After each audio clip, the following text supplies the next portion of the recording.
നമസ്കാരം, പ്രവാസി മലയാളിലേക്ക് സ്വാഗതം. ഉംറ കഴിഞ്ഞ് മടങ്ങിയ മലയാളി കുടുംബങ്ങൾ സഞ്ചരിച്ച കാർ അപകടത്തിൽപ്പെട്ട് 2 മരണം.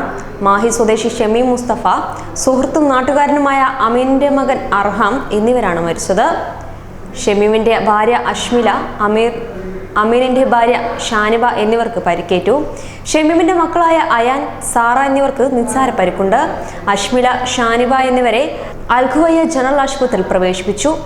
ഇവരെ റിയാദിലെ ആശുപത്രിയിലേക്ക് മാറ്റാനുള്ള ശ്രമം നടക്കുകയാണ്.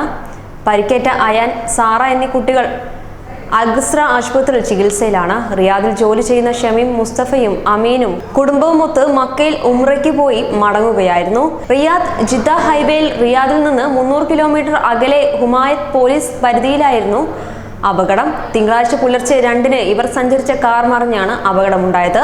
മൃതദേഹങ്ങൾ ഹുമായത്തിന്റെ സമീപം അൽഖസ്ര ആശുപത്രി മോർച്ചറിയിൽ.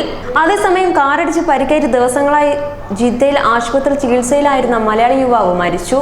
നബാൽ ഹദ എന്ന കുടിവെള്ള കമ്പനിയിൽ ജീവനക്കാരനായ മലപ്പുറം കൊണ്ടോട്ടി കൊളത്തൂർ മഞ്ചക്കാട് സ്വദേശി കോപ്പിലാൻ മുജീർ റഹ്മാനാണ് മരിച്ചത്. റോഡ് മുറിച്ചു കടക്കുമ്പോൾ കാറിടിച്ച് തെറിപ്പിക്കുകയായിരുന്നു. ഗുരുതരമായി പരിക്കേറ്റ് റോഡിൽ കിടന്ന യുവാവിനെ പോലീസാണ് ആശുപത്രിയിൽ എത്തിച്ചത്. ജിദ്ദ സുലൈമാനിയ ആശുപത്രിയിലായിരുന്നു പ്രവേശിപ്പിച്ചത്. ഇവിടെ തീവ്ര പരിചരണ വിഭാഗത്തിൽ ചികിത്സയിൽ തുടരുന്നതിനിടെയാണ് ഇന്നലെ മരണം സംഭവിച്ചത്. 15 വർഷമായി ജിദ്ദയിൽ പ്രവാസിയാണ്. പിതാവ് കുഞ്ഞാൻകുട്ടി, മാതാവ് ഫാത്തിമക്കുട്ടി. ഇദ്ദേഹം അവിവാഹിതനാണ്. കൂടുതൽ പ്രവാസി വാർത്തകൾ അറിയാൻ ഈ ചാനൽ സബ്സ്ക്രൈബ് ചെയ്യുക. ഒപ്പം ആ ബെൽ ബട്ടൺ അമർത്താനും മറക്കരുത്.